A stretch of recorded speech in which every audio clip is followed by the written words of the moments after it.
أعوذ بالله من الشيطان الرجيم بسم الله الرحمن الرحيم الحمد لله رب العالمين الرحمن الرحيم مالك يوم الدين إياك نعبد وإياك نستعين اهدنا الصراط المستقيم صراط الذين أنعمت عليهم غير المغضوب عليهم ولا الضالين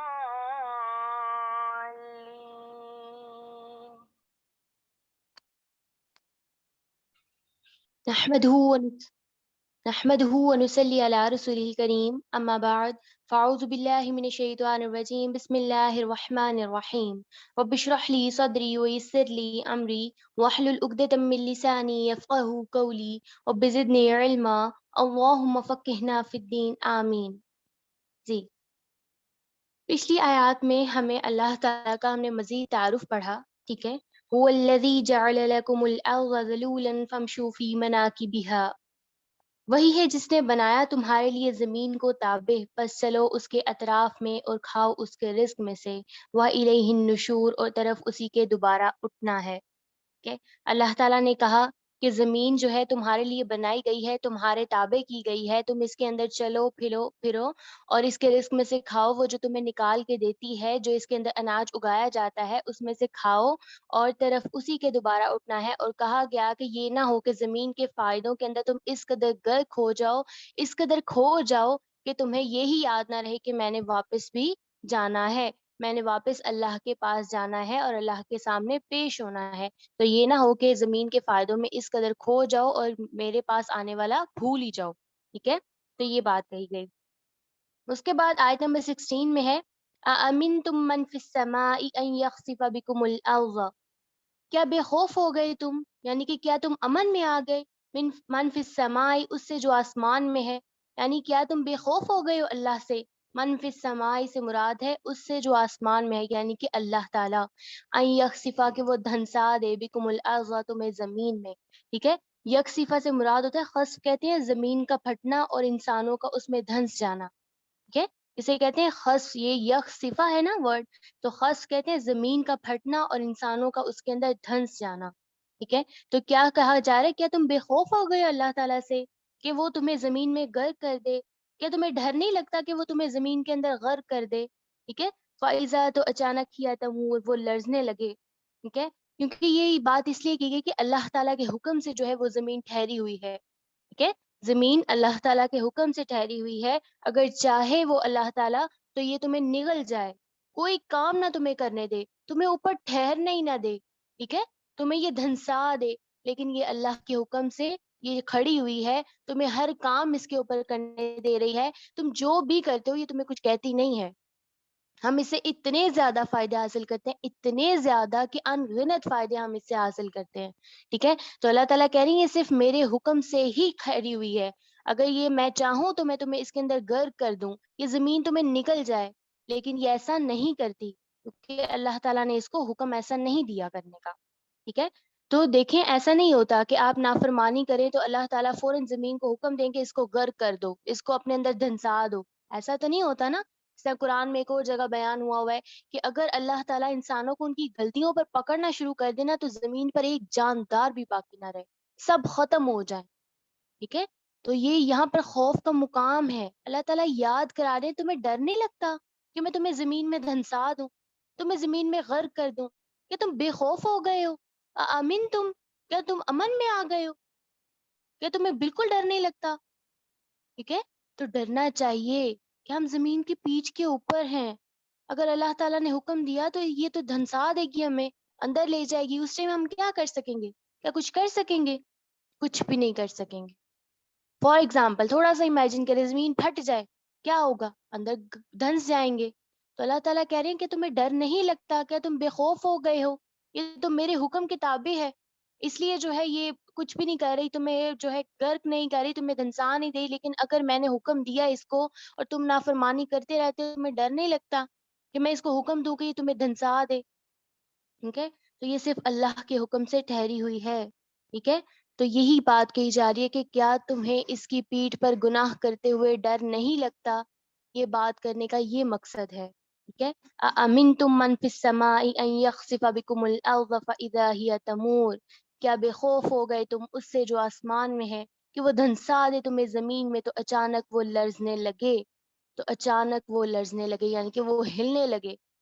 اس کی ہم مثال وہیں سے لے سکتے ہیں کہ تھوڑی سی زمین ہلتی ہے، زلزلہ آتا ہے تو ہماری جانیں نکل جاتی ہیں، اسی ٹائم اللہ اللہ ہونے لگ جاتی ہے. ویسے لوگ اللہ کو یاد نہیں کرتے. ٹھیک ہے، لیکن جب زلزلہ آتا ہے تو سب کی زبان پر ایک ہی بات ہوتی ہے، اللہ کا ذکر.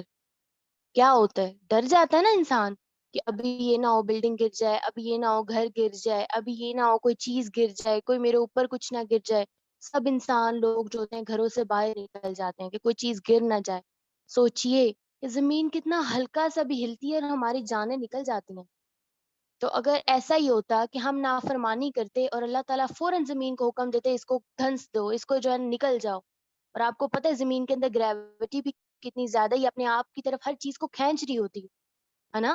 تو آپ سوچیں کہ اگر ہم گناہ کرتے ہوئے اللہ تعالیٰ حکم دے دیں کہ اس انسان کو دھنسا دو تو کیا ہوتا.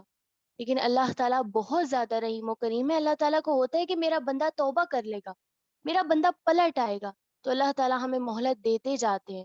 یہ اللہ تعالیٰ کی رحمت ہے جو بہت زیادہ وسیع ہے، لیکن ہم پھر بھی اللہ کا شکر ادا نہیں کرتے، ہم پھر بھی ناشکری کرتے ہیں، ہم پھر بھی صبر سے کام نہیں لیتے. جو چیز ہمارے پاس نہیں ہے ہمیں وہ نظر آتی ہے، جو چیزیں ہمارے پاس ان گنت نعمتیں ہیں نا ہم ان پہ اوپر نظر نہیں رکھتے. اگر آپ اپنی نعمتیں گننا شروع کریں نا آپ گن ہی نہیں سکتے. ٹھیک ہے، آپ گن ہی نہیں سکتے جتنی اللہ تعالیٰ نے آپ کو نعمتیں دی ہوئی ہیں نا، آپ شمار کرنے بیٹھے آپ گن ہی نہیں سکتے. اور یہ ایک حقیقت ہے کہ آپ اللہ کی نعمتوں کا شمار نہیں کر سکتے. تو پھر ہمیں وہی ایک چیز نظر کیوں آتی ہے جو اللہ تعالیٰ نے ہمیں نہیں دی ہوتی؟ اور ہمیں کیوں نہیں دی ہوتی؟ وہ ہمارے حق میں ابھی بہتر نہیں ہوتی، یا وہ ہمارے حق میں بہتر نہیں ہوتی، یا وہ ابھی اس چیز کا صحیح وقت نہیں ہوتا کہ وہ آپ کو اس ٹائم پہ دی جائے. ٹھیک ہے، تو انتظار کرنا ہوتا ہے. تو اس لیے انتظار کیجئے، صبر کیجئے، شکر گزاری سے کام لیجئے، کیونکہ انسان کی جو دعا دنیا میں قبول نہیں ہوتی نا، ٹھیک ہے، تو اللہ تعالیٰ قیامت والے دن اس کو اس کا اجر دیں گے. اور جب اس کو اس کا انعام دیا جائے گا نا تو وہ بڑا حیران ہوگا، اللہ یہ کس چیز کا اجر ہے؟ اللہ تعالیٰ کہیں گے تم نے دنیا میں فلاں دعا مانگی تھی، تمہاری قبول نہیں کی تھی میں نے. ٹھیک ہے، تو یہ اس کا اجر ہے. اور اس دن انسان حسرت کرے گا کہ کاش میں نے دنیا میں اتنی دعائیں مانگی ہوتی اور میری ایک بھی قبول نہ ہوئی ہوتی اور سارا اجر مجھے آج دے دیا جاتا. لیکن آج ہم اتنے بے صبرے ہو جاتے ہیں، اتنے اتاولے ہو جاتے ہیں، ہمیں ہوتا ہے کہ جو چیز ہماری زبان پہ بھی آئی ہے نا وہ فوراً ہمیں مل جائے. تو یقین جانیے آپ اپنے لیے بہتر نہیں سوچتے جتنا اللہ سوچتا ہے. ٹھیک ہے، اللہ تعالیٰ جانتے ہوتے ہیں کہ وہ چیز آپ کے حق میں بہتر نہیں ہے، اس لیے وہ آپ کو نہیں ملتی، لیکن ہمیں اس کی حکمت نظر نہیں آ رہی ہوتی کیونکہ ہمارا علم ناقص ہے اور اللہ کا علم کامل ہے. اللہ تعالیٰ کو پتہ ہے کون سی چیز آپ کو کب دینی ہے. اس لیے پریشان نہ ہوا کریں، اللہ کی رضا میں راضی رہا کریں. دلوں کو سکون اسی چیز سے ملتا ہے. جب آپ اللہ کی رضا میں راضی ہونا شروع کر دیں گے نا تو آپ کے دل پرسکون ہو جائیں گے. ہم پریشان کیوں رہتے ہیں؟ ہم غموں کا شکار کیوں رہتے ہیں؟ کیونکہ ہم اللہ کی مرضی میں راضی نہیں ہوتے، ہم اللہ کی مرضی کے اگینسٹ جاتے ہیں. ہمیں ہوتا ہے یہ کیوں ہو گیا، فلاں کیوں ہو گیا، ایسے کیوں ہو گیا، ایسے نہیں ہونا چاہیے تھا، میرے پاس یہ ہونا چاہیے تھا، میرے پاس یہ نہیں ہونا چاہیے تھا. ہم اللہ کی رضا میں راضی نہیں ہوتے، جس کی وجہ سے ہم بے چین رہتے ہیں، ہر وقت پریشان رہتے ہیں. یہ ایک کلیہ ہے خوش رہنے کا. ٹھیک ہے، کہ اللہ کی رضا میں راضی ہونا شروع کر دیں، آپ کے دل پرسکون ہو جائیں گے، مطمئن ہو جائیں گے. ٹھیک ہے، تو جب بھی آپ گناہ کر رہے ہوں تو سوچا کریں یہ میرے نیچے زمین ہے، اگر اللہ تعالیٰ اس کو حکم دے گی مجھے دھنسا دے گی، میں کیسے اس کی پیٹھ کے اوپر رہتے ہوئے میں گناہ کرتی جا رہی ہوں، مجھے خوف نہیں آتا؟ اللہ تعالیٰ یہی تو دلا رہے ہیں، آپ کو احساس کرا رہے ہیں. کیا تم بے خوف ہو گئے ہو؟ کیا تمہیں لگتا ہے تم امن میں آ گئے ہو؟ تمہیں ڈر نہیں لگ رہا؟ اگلی آیت میں بھی یہی بات کہی گئی، ام امن تم، کیا بے خوف ہو گئے تم، من فی السماء، اس سے جو آسمان میں ہے، ان یرسلا کہ وہ بھیجے علیکم تم پر حاسبا پتھروں کی آندھی. کیا تم اللہ سے بے خوف ہو گئے کہ وہ تم پر پتھروں کی آندھی بھیج دے؟ ایسی ہوا بھیجے، اتنی تیز ہوا، اتنی تیز کہ وہ پتھروں کو اڑا کر لے آئے. سخت آندھی، ٹھیک ہے، جو پتھروں کو اڑا کر لے آتی ہے. پتھروں کی بارش. کیا تمہیں ڈر نہیں لگتا کہ تم گناہ کرو اور اللہ تم پر پتھروں کی بارش برسا دے؟ پھر کہاں جائیں گے ہم؟ کیا اس بارش سے بچ سکیں گے؟ کیا اپنے آپ کو محفوظ کر سکیں گے؟ نہیں. کیونکہ اللہ تعالیٰ جب نقصان دیتے ہیں نا تو کوئی دنیا کی طاقت نہیں ہے جو آپ کو اس سے بچا سکے. آپ کہیں پناہ نہیں لے سکتے جب اللہ تعالیٰ آپ کو سزا دیں تو. ٹھیک ہے، کیونکہ اللہ تعالیٰ کو آپ روک نہیں سکتے. اللہ تعالیٰ نے اگر آپ کو سزا دینی ہے تو وہ آپ کو مل کے رہنی ہے. دنیا کی کوئی طاقت نہیں ہے جو اللہ تعالیٰ سے آپ کو بچا سکے. اس لیے اللہ تعالیٰ کی نافرمانی کرتے ہوئے ڈرنا چاہیے. اس کے بعد اللہ تعالیٰ نے کہا فَسَتَعْلَمُونَ كَيْفَ نَذِيرٌ، بس ان قریب تم جان لو گے کیسا ہے نذیر، ڈرانا میرا. اللہ تعالیٰ کہہ رہے ہیں کہ تم ان قریب جان لو گے کہ میرا ڈرانا کیسا ہے.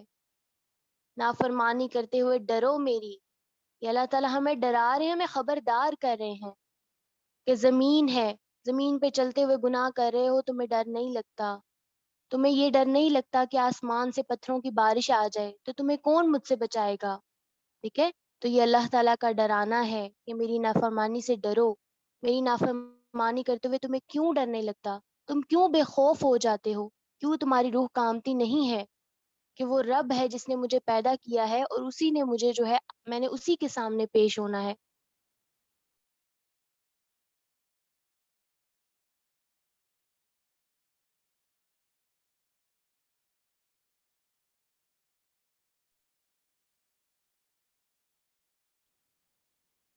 کیا بے خوف ہو گئے تم اس سے جو فی السماء آسمان میں ہے، ان یرسلا کہ وہ بھیجے علیکم تم پر حاسبا پتھروں کی آندھی. فستعلمون پھر انقریب تم جان لو گے کیفا کیسا ہے نذیر، ڈرانا میرا. Okay؟ یہ آج کی ہماری تفسیر تھی. تو آج آپ نے یہ اپنا جائزہ لینا ہے. کیا مجھے اللہ کا ڈر ہے؟ کیا میں بے خوف ہو گئی ہوں؟ میں نافرمانی کرتی ہوں تو مجھے ڈر نہیں لگتا؟ اگر ایسا ہے نا کہ اگر آپ کو گناہ کرتے ہوئے کچھ ہوتا نہیں ہے، آپ کے دل میں احساس شرمندگی نہیں ہوتا، آپ کو احساس نہیں ہوتا کہ آپ گناہ کر رہے ہیں، تو اللہ سے توبہ کریں. یہاں پہ توبہ کی ضرورت ہے کیونکہ آپ کے دل پھر سیاہ ہو چکے ہیں، آپ کے دلوں پہ مہر لگ چکی ہے. یہ وہ حدیث جو میں نے آپ کو پچھلے لیکچرز میں بتائی تھی کہ انسان جب ایک گناہ کرتا ہے تو اس کے دل پر سیاہ دھبا پڑ جاتا ہے، لیکن جب وہ توبہ کرتا ہے تو دل صاف ہو جاتا ہے. لیکن اگر پھر وہ گناہ کرتا چلا جائے تو اس کا وہ سیاہ دھبا بڑھتا چلا جاتا ہے اور آخرکار دل سیاہ ہو جاتا ہے. اور یہ ایسا مقام ہوتا ہے جہاں پر انسان کو اس کے گناہ بھی گناہ نہیں لگتے، اس کو کوئی احساس شرمندگی نہیں ہوتا، وہ گناہ پہ گناہ کرتا چلا جا رہا ہوتا ہے، اس کو ذرا احساس نہیں ہوتا. ٹھیک ہے، آپ یہ فیل کریں گے. آپ ایک دفعہ گناہ کریں گے نا، آپ کے دل میں آئے گا یہ گناہ ہے، میں نے کیوں کیا. لیکن پھر آپ اپنے ضمیر کو دلاسے دیتے ہیں، کوئی نہیں، کر لیا، چلو نیکسٹ نہیں کروں گی. پھر آپ کر لیتے ہیں، اچھا پھر کر لیا، پھر آپ اپنے ضمیر کوئی نہیں، میں نے اس وجہ سے کیا ہے نا، اپنے آپ کو تسلیاں دیتے ہیں اپنے ضمیر کو. وہ کیا ہوتا ہے، آپ کا ضمیر پھر آپ کو ملامت کرنا چھوڑ دیتا ہے. آپ اپنے ضمیر کو نا وہ تھپکیاں دے دے کے سلا دیتے ہیں، پھر وہ بولتا نہیں ہے، وہ سو جاتا ہے.